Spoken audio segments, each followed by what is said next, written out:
Hello everyone, this is Tom from CDT. Today I will be explaining how the double mini roundabout in Kettering works. Now, as we can see from the diagram, it is two roundabouts connected together.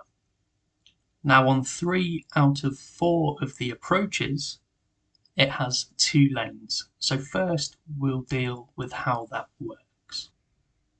The easiest way to think of it is whichever exit you're taking on the second roundabout, whether it's exit 1 or 2, that determines which lane you should approach the first roundabout in.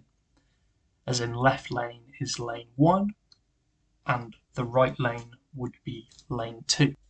So now all you have to do is figure out which exit you're being asked to take, whether it's exit 1 or 2, and then approach the whole roundabout in that number lane. So left is 1, right is 2.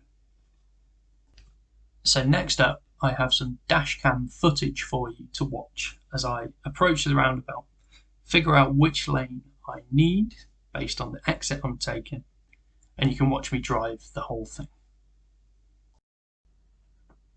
So here we are approaching the double mini roundabout from the train station entrance. Now if you keep your eye to the left, you can see the sign down there for the double roundabout.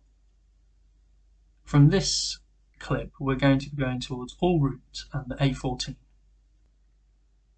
Here's what the sign looks like.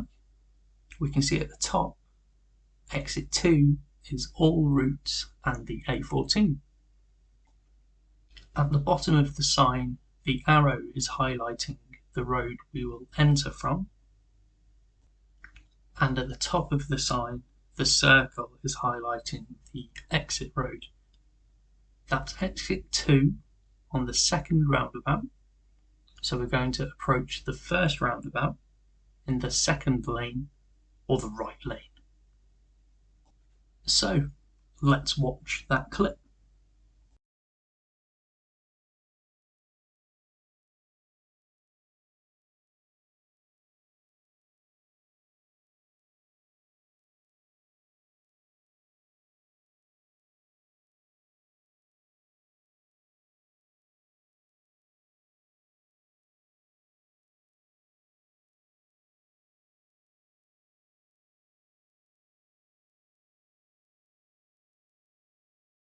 Next up, we're approaching with the Morrison's garage on our right hand side, and we're going to be heading to the train station.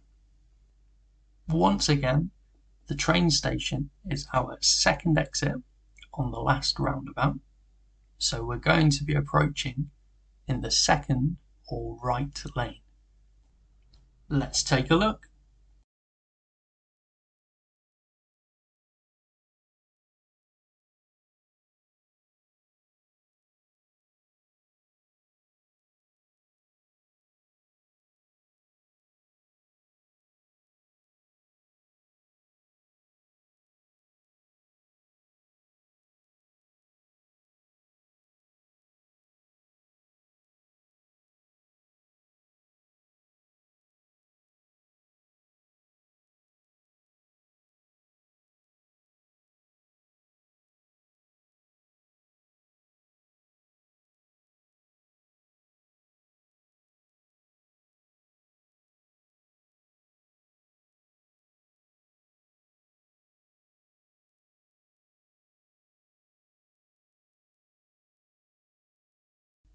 Now I'm approaching the roundabout from the town centre, and I'll be aiming for Northampton and Broughton.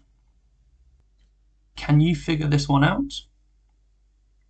If you're telling yourself it's exit 1 on the second roundabout, so you're going to approach in lane 1 or the left lane, then well done, because that is correct. Let's see how it works. Also, keep your eyes open for the bridge that you have to go under to exit the roundabout this time.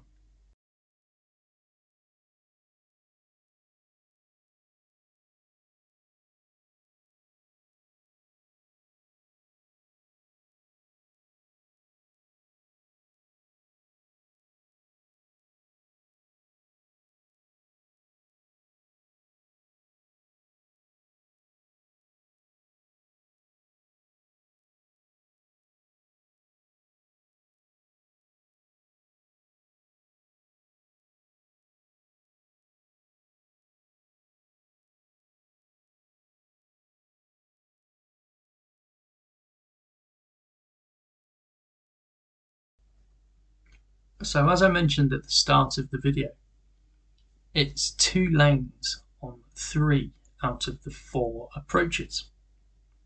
So the big bridge that we just went under to leave the roundabout is a bit of a marker. And what I mean by that is, if you have to go under the bridge to get to the double roundabout, then it has 3 lanes instead of 2.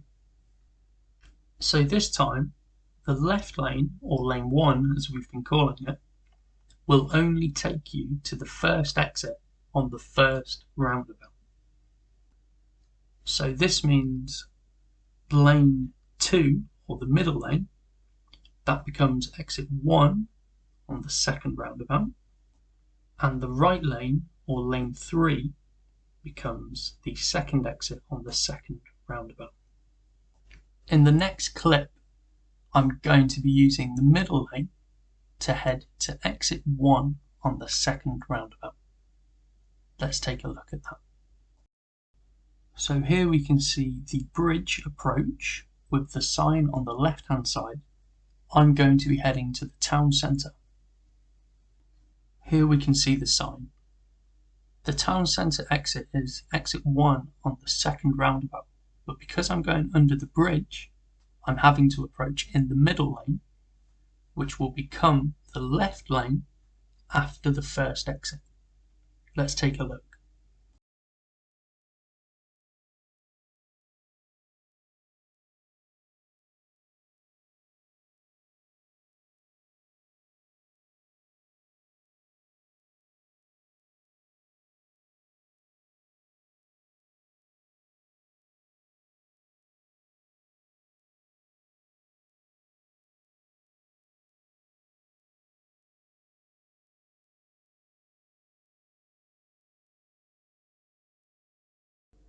And there we have it. I hope that made the double roundabout easier for you. Go out there, ask your instructor to practice, or even get your parents to take you around so you can have a good look at it. I hope you enjoyed the video today. If you have any suggestions for what the next video should be on, please let me know in the comments below. Thanks.